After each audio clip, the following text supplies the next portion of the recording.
Assalamualaikum warahmatullahi wabarakatuh. Kami dari kelompok 5 akan menjelaskan tentang materi struktur dinding dan pengaplikasiannya pada bangunan. Kelompok kami terdiri atas Parasatya Ayu Lestari dan Safa Azhara Gunawan.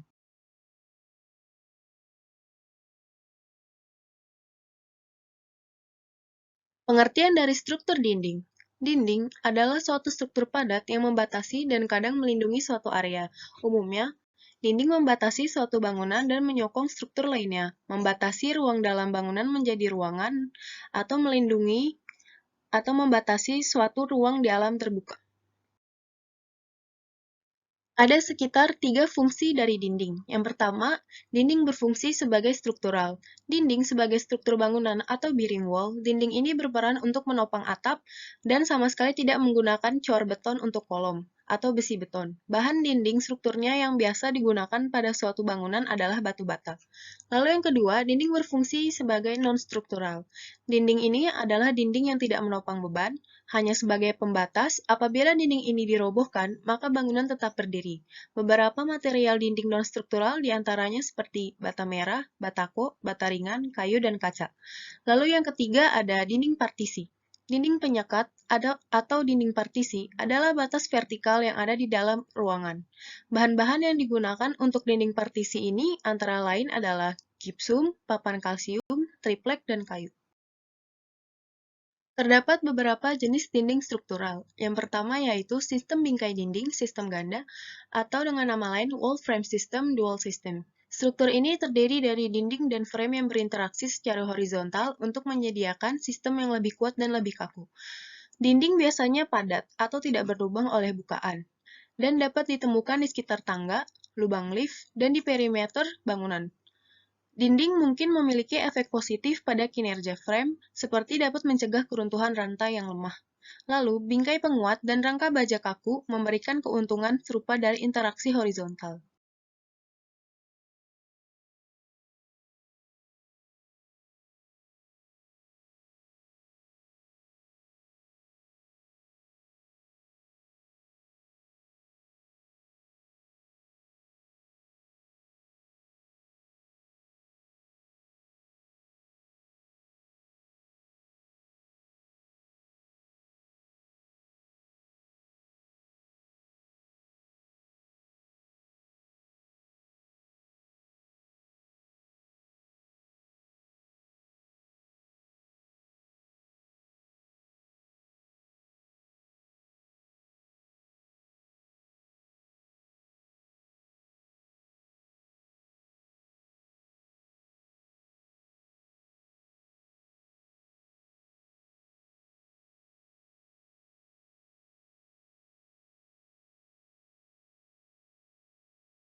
Lalu ada jenis dinding struktural yang kedua, yaitu shear wall system atau sistem dinding geser.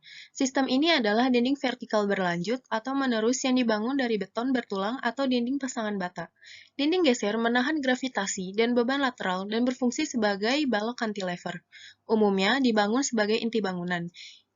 Sistem dinding ini sangat cocok untuk menguatkan bangunan tinggi, baik beton bertulang atau struktur baja, karena dinding geser memiliki kekuatan bidang yang besar. Sistem ini dapat berfungsi sebagai insulator dan api yang sangat baik antara kamar dan apartemen. Terdapat 6 posisi dari shear wall. Yang pertama ada jenis tube, lalu jenis mengitari, lalu ada jenis L, lalu ada jenis C, jenis I, dan jenis ganda. Yang ketiga ada sistem dinding berpasangan atau couple wall system. Sistem ini terdiri dari 2 atau lebih dinding geser yang saling berhubungan. Dinding geser terhubung pada lantai dengan balok atau lembaran kaku, lalu kekakuan keseluruhan sistem jauh lebih besar daripada komponennya. Karena dinding geser planar mendukung beban planar saja, dinding dalam dua arah ortogonal harus menahan beban lateral dalam dua arah. Lalu terdapat jenis dinding non-struktural, yaitu curtain wall. Curtain wall adalah pelapis gedung non-struktural yang terbuat dari aluminium. Sistem dinding ringan dipasang di luar struktur bangunan dan bukan merupakan desain dari struktural. Didesain untuk menahan beban angin dan hujan, harus mengakomodasikan pergerakan bangunan dan seismik tanpa menyebabkan tegangan. Mempunyai prinsip sebagai tirai, seperti namanya curtain wall, seperti tirai, terhubung dengan struktur bangunan digantung di depan struktur bangunan. Material yang digunakan pada umumnya ada aluminium, kaca, komposit, panel, dan komponen solid lain, stone cladding, perforate metal, dan lain-lain. Menerus secara struktural, batang-batang struktural tegak yang disebut mullion disambung dengan joint sleeve menjadi struktur utama dalam menyalurkan beban yang terjadi di dalam sistem ini, terhubung dengan struktur dengan menggunakan sistem bracket. Pengaplikasian dinding pada bangunan.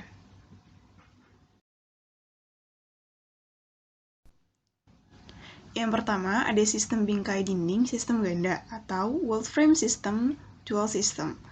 Sistem ini cocok untuk digunakan pada bangunan dengan jumlah lantai 40-60 lantai. Karena sistem ini membuat bangunan jadi lebih kuat dan lebih kaku. Nah, sistem ini terdiri dari dinding dan frame yang berinteraksi secara horizontal agar bangunan lebih kuat dan kaku. Dapat dilihat dari contoh gambarnya, ada dinding dan juga ada frame-nya.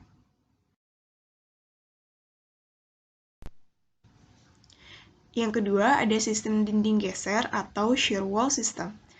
Sistem dinding geser cocok untuk hotel dan bangunan tempat tinggal di mana perencanaan berulang lantai demi lantai memungkinkan dinding menjadi terus-menerus secara vertikal. Seperti contoh gambar, sistem bangunan ini adalah dinding vertikal berlanjut atau menerus yang dibangun dari beton bertulang atau dinding pasangan bata. Yang ketiga, sistem dinding berpasangan atau coupled wall system. Sebenarnya, sistem ini terdiri dari dua atau lebih dinding geser yang saling berhubungan. Nah, sistem ini juga cocok untuk bangunan dengan ketinggian hingga 40 lantai. Lalu ada curtain wall. Curtain wall berfungsi sebagai pelapis gedung yang berbentuk seperti tirai. Curtain wall juga bisa digunakan untuk bangunan tingkat rendah ataupun tinggi.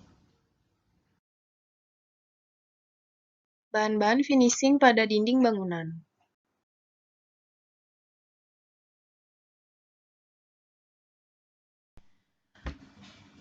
Lalu ada bahan-bahan untuk finishing pada dinding bangunan. Yang pertama ada konkrit atau beton. Beton merupakan material yang memiliki sebuah nilai estetika yang khas, terutama warna dan teksturnya. Tekstur dari beton sendiri sangat digemari karena memberikan daya tarik pada pengaplikasiannya sebagai fasad ataupun finishing interior bangunan. Beton dinilai memiliki segi ketahanan yang baik, sementara dari segi kepraktisan, bahan ini cukup praktis karena tidak membutuhkan pelapis khusus untuk mencegahnya mengalami pelapukan. Lalu yang kedua ada logam. Material logam sangat sering diasosiasikan untuk melapisi sebuah bangunan industrial karena materi ini dianggap kuat dan tidak perlu maintenance yang intens. Seiring berjalannya waktu, fasad dari logam kini mulai umum digunakan untuk hunian karena dianggap lebih praktis dan fungsional. Logam terbagi menjadi beberapa jenis. Kita harus cermat dalam memilih logam sebagai material fasad, karena ada beberapa material logam yang harus diproses lebih lanjut untuk melindungi lapisan logamnya dari serangan iklim dan cuaca. Lalu ada bata dan mortar. Batu bata adalah salah satu bahan yang paling umum digunakan untuk menghiasi fasad bangunan. Selain cantik, bahan ini mudah ditemukan, serta banyak aplikator bangunan yang bisa mengaplikasikannya. Untuk di negara dengan iklim tropis, bata sangatlah digemari karena tahan terhadap iklim dan cuaca ekstrim. Bata juga membantu meredam panas terik matahari tropis untuk masuk langsung ke dalam hunian atau sebuah bangunan.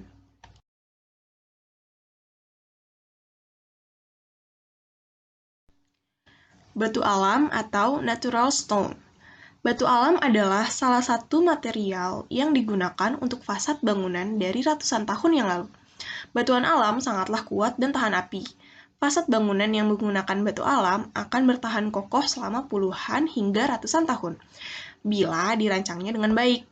Nah, batu alam biasanya terdiri dari bermacam-macam jenis, ukuran, serta ketebalan yang dimana semakin kecil ukurannya, harganya akan semakin murah dan sebaliknya. Semakin panjang, tebal, dan lebar batu alam, maka harganya akan semakin mahal. Lalu kaca. Material kaca adalah salah satu material favorit yang biasa digunakan sebagai fasad bangunan. Kaca dapat menjadi elemen penting yang bisa merubah tampilan eksterior rumah menjadi luar biasa. Fasad bangunan yang terbuat dari kaca bersifat tembus pandang sehingga dapat meneruskan cahaya dan panas matahari. Namun, dalam aplikasinya, kaca tidak selalu dibuat tembus pandang. Kaca dapat juga dibuat menjadi semi tembus pandang atau sama sekali tidak tembus pandang. Studi kasus. Bangunan yang akan dianalisa berlokasi di Mexico City, CDMX, negara Meksiko. Bangunan yang akan dianalisis bernama Five Building Apartment yang dirancang oleh COOP Arquitectos. Five merupakan bangunan dengan 12 kamar apartemen seluas 65 dan 80 meter persegi, terletak di lingkungan populer pusat kota Meksiko. Five adalah bangunan apartemen berbiaya rendah yang memiliki ruangan berkualitas. Bangunan ini menggunakan beton dan kayu sebagai material utama untuk bereksperimen dengan dinding struktural yang berada di dalam bangunan.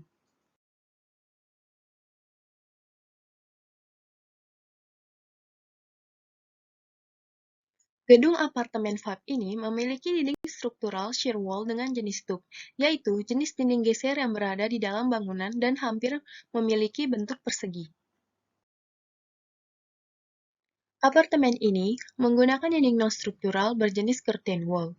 Pemakaian curtain wall untuk bangunan ini bertujuan agar pengguna kamar apartemen dapat melihat lingkungan luar dengan lebih jelas dan mendapatkan sinar matahari yang cukup untuk menghemat pemakaian lampu di siang hari. Bahan finishing dinding Five Building Apartemen. Bangunan ini menggunakan bahan material utama berupa beton dan kayu.